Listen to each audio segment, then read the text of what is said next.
ಶರಣಾರ್ಥಿ. ಬಸವಚನ ಸಾರಕ್ಕೆ ಹಾರ್ದಿಕ ಸ್ವಾಗತ. ವಿಶ್ವಗುರು ಬಸವಣ್ಣನವರ ಒಂದು ವಚನವನ್ನು ಇಲ್ಲಿ ಈಗ ಹೇಳ್ತೇನೆ, ಆಮೇಲೆ ಅದರ ಅರ್ಥವನ್ನು ನೋಡೋಣ.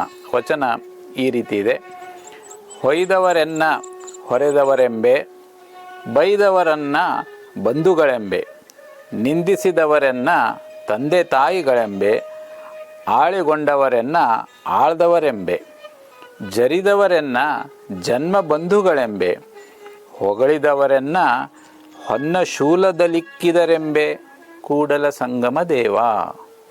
ಇದರ ಅರ್ಥ ಏನಂದರೆ, ಬಸವಣ್ಣವರು ಒಂದು ಈ ವಿಶೇಷವಾದ ಈ ವಚನ, ಇದರಲ್ಲಿ ಬದುಕಿನಲ್ಲಿ ಎದುರಾಗುವಂತಹ ಋಣಾತ್ಮಕ ಅಂಶಗಳನ್ನು ಧನಾತ್ಮಕವಾಗಿ ಹೇಗೆ ತೆಗೆದುಕೊಳ್ಬೇಕು ಅನ್ನೋದನ್ನು ಇಲ್ಲಿ ತಿಳಿಸಿದ್ದಾರೆ.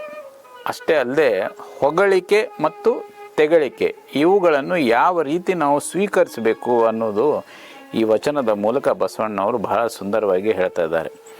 ಹೊಯ್ದವರಿಂದ ಹೊಡೆದವರೆಂಬ ಅಂದರೆ, ನನ್ನನ್ನು ಹೊಡೆದವರೇ ನನ್ನನ್ನು ರಕ್ಷಿಸಿದರು, ನನ್ನನ್ನು ಯಾರು ಬೈದಿದ್ದಾರೋ ಅವರೇ ನನ್ನ ಬಂಧುಗಳು, ನನ್ನನ್ನು ಯಾರು ನಿಂದಿಸಿದ್ದಾರೋ ಟೀಕಿಸಿದ್ದಾರೋ ಅವರು ನನ್ನ ತಂದೆ ತಾಯಿ ಸಮಾನರು, ನನ್ನನ್ನು ದೂಷಿಸಿದವರು ನನ್ನ ಜನ್ಮ ಜನ್ಮದ ಬಂಧುಗಳು.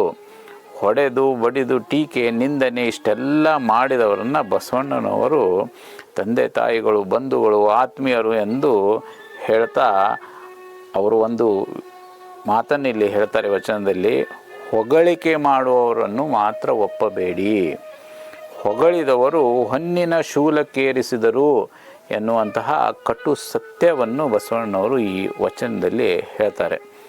ಇದು ಮನಸ್ಸಿನ ಸಮಚಿತ್ತತೆಗೆ ಸಾಕ್ಷಿಯಾಗಿರುವಂತಹ ವಚನ.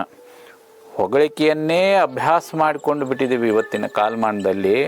ಮನುಷ್ಯ ದುಡ್ಡು ಕೊಟ್ಟಾದರೂ ಹೊಗಳಿಕೆ ಮಾಡಿಸ್ಕೊಳ್ಬೇಕು ಅನ್ನುವಂತಹ ಕಾಲಘಟ್ಟದಲ್ಲಿ ನಾವೆಲ್ಲರೂ ಇದ್ದೇವೆ.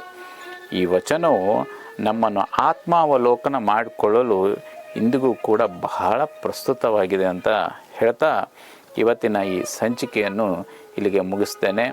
ಶರಣಾರ್ಥಿ.